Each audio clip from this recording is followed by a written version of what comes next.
ჩვენი დრონის კომპლექტაცია არის შემდეგი. ფრეიმი იქნება Luminar Cav Pro Nano.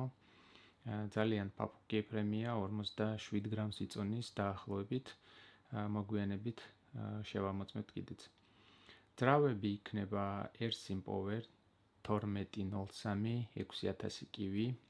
გონი საკმარისი იქნება ამ ფრეიმისთვის, ნახოთ მოკლედ რა გამოვა.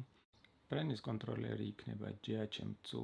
პირველად ხმარობ ამ ბრენდს, საკმაოდ ბიუჯეტურია, დაახლოებით 40 евро გადავიხადე ამაში. პარამეტრები არც თუ ისე ცუდია, ამიტომ შევამოწმებთ და ნახოთ როგორი გამოვა ეს ბრენდის კონტროლერი.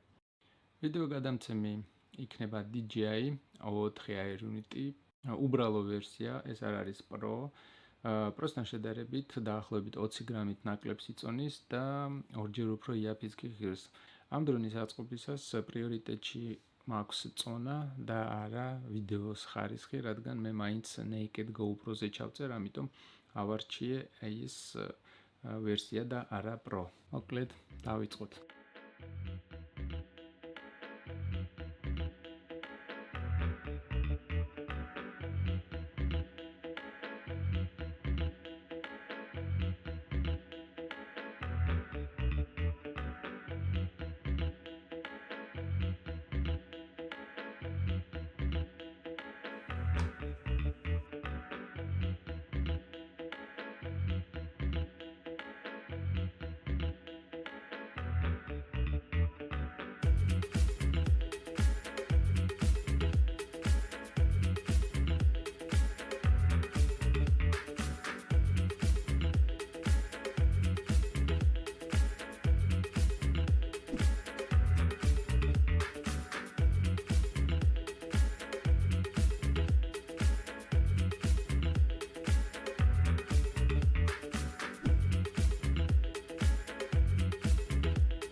ორი 4 6 პინია კონტროლერს კი ბუდე 5 კონტაქტზე აქვს გათვლილი.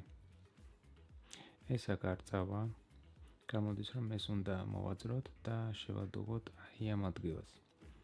ამისთვის სქემაზე უნდა ვიპოვოთ შესაფერისი პორტი.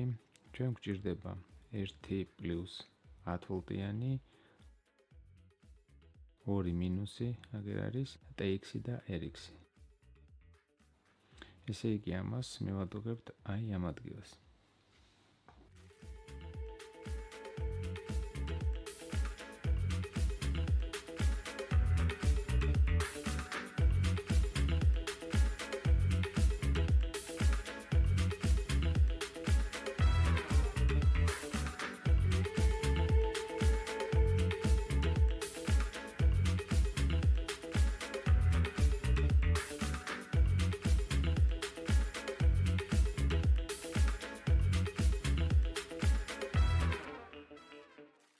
მოკლედ მზად არის.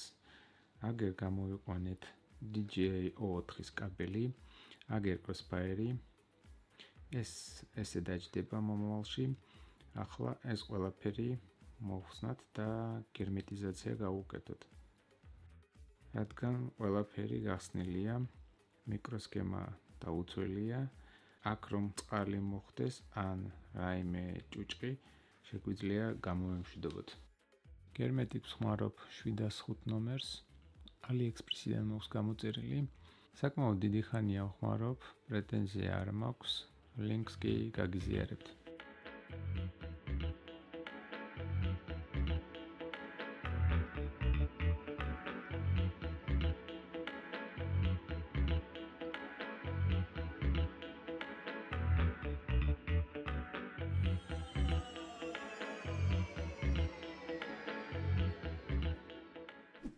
დაახლოებით 2 საათი შრებოდა, როგორც ხედავთ, მიკროსქემა გერმეტიზირებულია.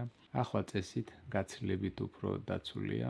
წყალში ჩაძირვას სავარაუდოდ ვერ გადაიტანს, მაგრამ წყლის წვეთებს ან ჭუჭხს ზუსტად უნდა გაუძლოს. ახლა ეს ყველაფერი თავიდან შევკრიბოთ და დრონის აწყობა თითქმის დასრულებულია.